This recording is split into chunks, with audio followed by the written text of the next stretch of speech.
reanudamos la sesión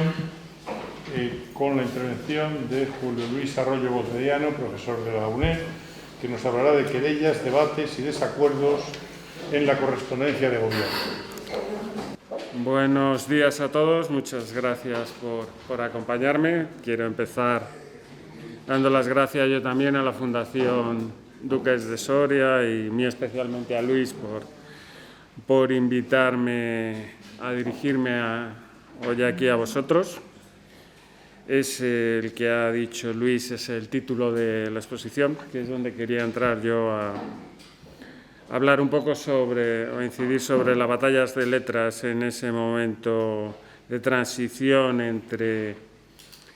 el barroco y la Ilustración. Yo voy a hablar en 4 tiempos. En un primer momento quiero señalar la importancia de la gestión de la información en los tiempos modernos. Después voy a argumentar por qué es un momento crítico para la correspondencia de gobierno, precisamente en ese momento entre el barroco y la Ilustración, que da título al curso o al seminario. Y luego, en tercer lugar, haré una reflexión sobre los conflictos y la correspondencia, para luego ya pasar a ejemplos sobre mi propia investigación, tratar de categorizar y situar alguna situación que me he encontrado. Había preparado también una relación de trabajos que han servido un poco,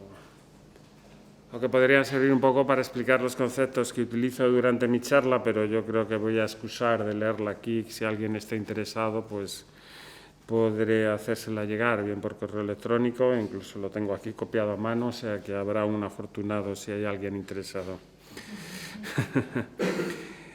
Bueno, pues empezando por ese primer punto, por así decirlo, el arte de gobernar pues descansa de una forma muy importante en la cultura escrita. La cultura escrita tanto en su vertiente de comunicación política como de gestión de la información. Y señaladamente dentro de lo que es el área de gobierno, específicamente en los tiempos modernos, de lo que podemos denominar como historia diplomática. Así, Fernando Bouza ha señalado, y cito textualmente, que el modernismo le ha prestado siempre una enorme atención a la relación entre la toma de decisiones de despacho y gobierno con los papeles y los diferentes oficios y ministros que de ellos se ocupan. O sea, como yo lo interpreto, lo que quiero manifestar aquí es que efectivamente esa cultura escrita es muy importante a la hora del proceso de gobierno, señaladamente también en este momento histórico. La historiografía actual sobre la relación entre acción política y la escritura ya se ha ampliado para atender a la reconstrucción de los mecanismos con los que se alimenta un saber de gobierno, que es, incidir en lo mismo. En este momento, o sea, cuando entra la modernidad, tenemos varios fenómenos que inciden en este proceso. Uno es la simple extensión territorial. Se empiezan a aparecer agentes políticos mucho más extensos, mucho más grandes, lo que provoca que la comunicación política, la comunicación escrita, creciese de una forma exponencial con el recurso de manuscritos y también papeles impresos. También hay un nuevo enfoque de la Administración y una nueva atención y preocupación por la recogida y acumulación de conocimientos como fundamento de un gobierno prudente, que la prudencia es una categoría política que necesita estar informada para verificarse y producirse. En un momento, en un artículo muy interesante, Pedro Cardín recoge una carta enviada por Soares de Abreu a Vasco Luis de Gomá, elegido en 1642 como embajador en París de Portugal, en la que comienza por explicar las diferencias entre las enseñanzas transmitidas a través de las cartas y aquellas que eran difundidas por medio de los libros. Las cartas, concluía Suárez de Abreu, tenían unas características eminentemente prácticas y concretas frente a las enseñanzas que se podían recibir de los libros. Y aunque, como titula su trabajo Pedro Cardín, aunque todo no se podía escribir, él empieza o le emplaza a su corresponsal a mantener un esfuerzo sostenido de correspondencia, tratando de aumentar el número de corresponsales entre los que se gestionaba y se intercambiaba esa información. Por tanto, una conclusión de este punto 1 es que la correspondencia de gobierno era un elemento mollar del ejercicio de gobierno en esta segunda mitad del siglo XVII, que es el tiempo al que me estoy refiriendo. Para ese segundo tiempo del que había hablado, voy a empezar con una cita del historiador William J. Rosen, que sitúa bien este momento, pero primero él empieza hablando de que durante la Edad Media las embajadas eran imaginadas como servidores de la entera República Cristiana, más allá que de su príncipe en solitario. Aunque ya en el siglo XVII, aunque teóricos de las relaciones o de la diplomacia como Callier o Wykeford recogían en algo este ideal medieval, estimando que el principal propósito del embajador consistía en mantener las buenas relaciones entre su señor y el príncipe ante el que estaban acreditados. Sin embargo, leyendo en profundidad estos discursos, aunque los teóricos mantuviesen que los diplomáticos debían de ocuparse en mantener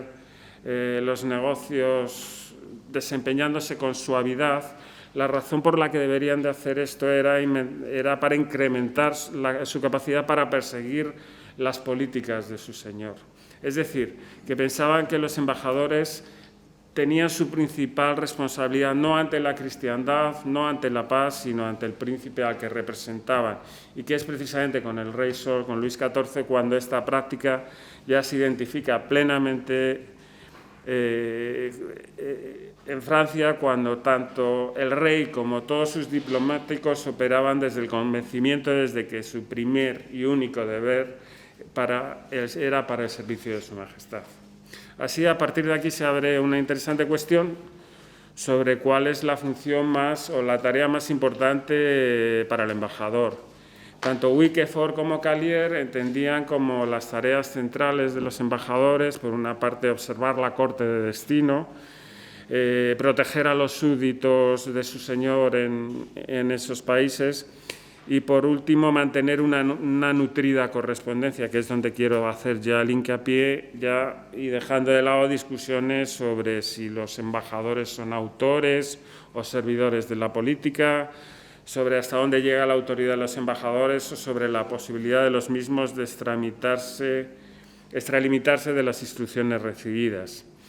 En el siglo XVII, la mayor parte del tiempo y del esfuerzo de los embajadores consistía en la recopilación y el envío de información que ayudara a ese proceso de decisión política. Entonces, por tanto, mi conclusión es que es con el reinado de personal de Luis XIV cuando se abre un tiempo nuevo o una nueva conciencia, si se quiere, en la práctica diplomática y de relaciones europeas. Y, en un cierto sentido, la característica de los tiempos modernos, con esa dispersión del fenómeno de poder que se da, hace que esto que estamos viendo, que hemos caracterizado en el servicio diplomático, no se dé solamente en el servicio diplomático, sino que se da también entre la relación entre distintos cuerpos e instituciones de los estados modernos respecto al centro. Se da con los gobernadores, se da con los virreyes, se da también con instituciones parecidas o similares, por ejemplo, se da con la Iglesia, se da. Entonces, vamos a tener o gozamos de ese periodo de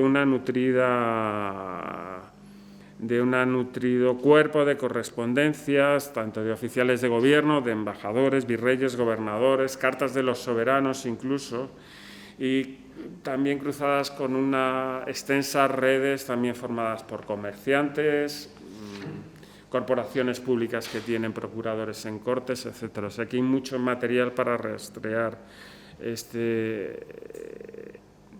enfoque que quiero dar, que es el de los conflictos en la correspondencia. Y en el tercer tiempo de estos que proponía, pues el conflicto pues es el más importante motor del cambio social y, por tanto, el más importante motor de cambio histórico que existe. Los conflictos, por lo menos lo que aquí nos interesa, se dan tanto entre personas como incluso entre instituciones que a su vez también están encarnadas por personas. Y hay que tener en cuenta también que una proporción importantísima de los intercambios personales se producían, que eran epistolares, porque, bueno, ayer, por ejemplo, en la charla de Rocío, pues esa hermana de Carlos II que se va a vivir fuera ya no la vuelve a ver. Ya cualquier comunicación que tuvo con ella tuvo que ser por carta, y era una habitualidad. En mantener esas relaciones personales se hacían por carta. Por eso son tan importantes, a mi juicio, para el estudio de este periodo. En consecuencia, es en las cartas donde se pueden documentar los conflictos personales, políticos e institucionales de este periodo. Y ahí encontramos pues, todo tipo de conflictos, de querellas, de disputas comerciales, conflictos religiosos, rivalidades políticas. Incluso también tenemos otro tipo de conflictos que están derivados también de la propia esencia de las comunicaciones, que es el de la seguridad en las comunicaciones. Pues se dan conflictos a veces porque se pierden cartas o porque se pierde o se traspasa la información que ellas contienen. En las mismas podemos detallar o encontrar conflictos personales, rivalidades políticas y luchas de poder. La historiografía se ha encontrado, ocupado con fruición de estos temas, pues, los estudios de la correspondencia de don Alonso de Cárdenas y Sir Henry Bennett en la Inglaterra de la Restauración, las cartas de Gaspar de Bracamonte en la negociación de Münster, de Antoine Brown y Luis de Haro en los tiempos finales del reino de Felipe IV. Bien, mi investigación se ha centrado en un momento crítico de la historia de nuestra monarquía, que es el momento de la sucesión de Carlos II, también como Rocío. Y bueno, yo he identificado a lo largo con los materiales o los manuscritos, las cartas con las que he trabajado, yo hablaría de 5 tipos distintos de conflictos que se traslucen o que he encontrado en los mismos. Un primero en cuanto a la materia, que refleja conflictos existentes. En un segundo serían los conflictos derivados de la seguridad de la correspondencia, como he señalado hace poco. Luego también he encontrado rastro de querellas entre corresponsales, que eran rivalidades personales. Una cuarta muy interesante son cuando el propio Carlos II es el corresponsal, donde se encuentran censuras del rey a algunos de sus servidores. Y por último y quinto, también se dan desacuerdos, conversaciones que llegan a soluciones o al menos a situaciones que podemos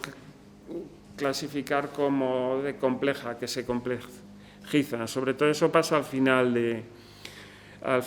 de la vida de Carlos II, en los primeros momentos después de su muerte, de desenvolvimiento, de funcionamiento del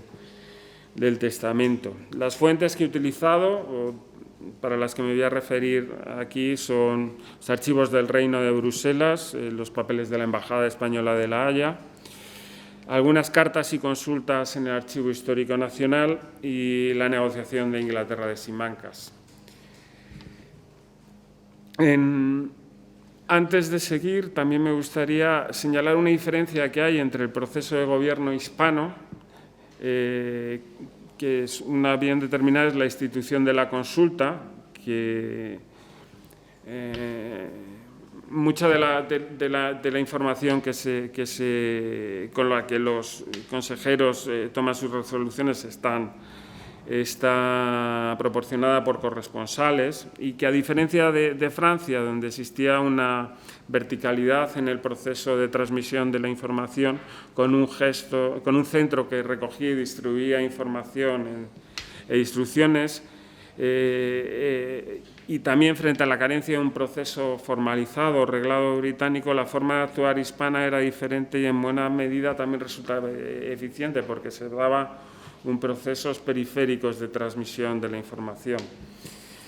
Había incluso instrucciones para escribirse entre un grupo de diplomáticos que incluía oficiales no diplomáticos, o sea, tanto los gobernadores de Flandes como de Milán, como los virreyes de Sicilia y de Nápoles estaban incluidos dentro de esa red diplomática de gestión exterior de la monarquía hispánica, lo que me pareció una cuestión importante. Y luego había corresponsales además reforzados, como por ejemplo eran las instrucciones específicas para una coordinación entre las embajadas de Londres y de La Haya. Esto tiene mucho sentido por la geografía próxima y por la naturaleza de los asuntos que trataban. En cuanto al punto 4.1, que es en cuanto a la materia que reflejaba conflictos evidentes, existentes, hay bastantes ejemplos.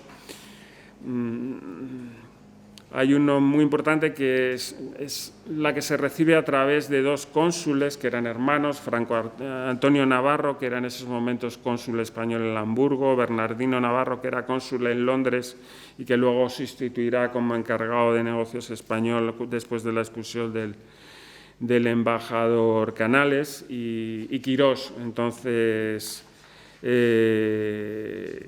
seguía siendo embajador en La Haya y tras la expulsión de Canales el único diplomático en esa geografía del norte de Europa. Gracias a ellas pues, se encuentran informaciones de sucesos que derivaron en la Gran Guerra del Norte, así como escaramuzas y conflictos en los puertos bálticos. Y luego, tras la expulsión de Canales, Bernardino Navarro, el cónsul en Londres, se convierte en un corresponsal asiduo de Quirós con una colección de correspondencia que empieza dando noticia desde el desalojo del Darién, pero que termina componiendo un retrato muy interesante de un momento álgido de la disputa Core Country en los momentos más dedicados de Guillermo III en Londres. Es una correspondencia fabulosa. Yo creo que posiblemente la continuación o la plasmación de esta investigación en un futuro artículo será precisamente sobre este tema. Además, tiene una curiosidad, que es que las cartas que escribía Bernardino Navarro a La Haya no eran exactamente las que mandaba a Madrid. O sea, hay una diferencia, había un mayor sentido de confianza entre los dos, con lo que pues resulta muy interesante y yo creo que puede ser productivo. En el 4.2, en los conflictos derivados de la seguridad de la correspondencia, hay dos conflictos muy representativos y muy importantes en ese momento de finales del reinado de Carlos II, que los dos tienen como protagonista a Quirós en su embajada de La Haya. Uno es el azar con Schönenberg. Schönenberg es el enviado de Guillermo III en Madrid, y a quien él repetidamente en las cartas o en su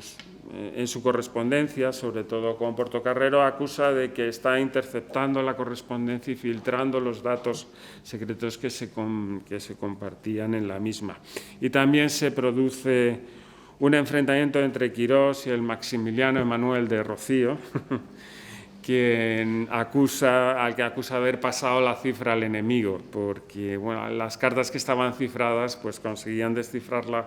gracias a que el poseedor de la cifra era precisamente el elector de Baviera en Flandes. Y dentro de este pues se dan casos de cartas que se pierden, de información que se filtra, de cartas abiertas y una gran preocupación de Quirós por la seguridad en sus comunicaciones. En cuanto a las querellas entre corresponsales, hay una muy clara que es la que se da entre el elector de Baviera y el embajador, y entre Quirós, que aunque tienen una correspondencia directa que podríamos calificar que es correcta en términos formales, lo cierto es que el elector está, a través de su representante en Madrid, está solicitando repetidamente que se acabe la misión de Quirós en Madrid, y por otra parte en la correspondencia del embajador con Portocarrero está acusando de traición repetidamente al elector de Baviera que está negociando tanto con Guillermo III como con los holandeses. Esto se sanciona con una expulsión de Bruselas del embajador, que el embajador es ante La Haya, pero en La Haya no puede estar porque no se habían aceptado le habían retirado las credenciales a Schönenberg en Madrid. Guillermo III hizo lo mismo con Quirós. Quirós se va a Bruselas y al enfrentarse a Bruselas con el elector, pues tiene que estar, y está en ciudades pequeñas de la periferia de los Países Bajos. Es expulsado de Bruselas, y a pesar de que repetidamente a través de Portocarrero intenta volver a Bruselas o intenta reconducir su situación, no lo consigue, posiblemente porque bueno, el elector era familiar del rey y el rey no perdona esa falta de consideración por algún papel que publicó contra Maximiliano Emanuel. Y ya en cuanto al cuarto, las censuras del rey, la clara es la de Canales. Cuando entre el segundo y tercer tratado de reparto, en septiembre de 1699, se firma un proyecto del que sería el tercer tratado de reparto, que es conocido como el proyecto de Law, que ese proyecto lo consigue a través de un espía, Quirós, lo manda a Madrid, y Madrid, el Consejo de Estado decide, Carlos II, presidente de un Consejo de Estado, deciden hacer una ofensiva diplomática en los países del norte y con sendas protestas. Una protesta que hace Quirós ante el gran pensionario Heinsius, no lo hace ante Guillermo III, pero Canales se extralimita y presenta una queja ante el Consejo ante los Lords of Justice, y en el fondo lo que está él intentando hacer, que también se refleja en su correspondencia, es tratar de fomentar o aprovecharse esa división core country para tratar de anular esa política exterior que está llevando Guillermo III. Es bastante interesante. Guillermo III en ese momento está en el continente, vuelve y lo que hace es expulsar a Canales. Eso provoca que Stanhope sea expulsado de Madrid, pero además provoca pues, un gran enfado de Carlos II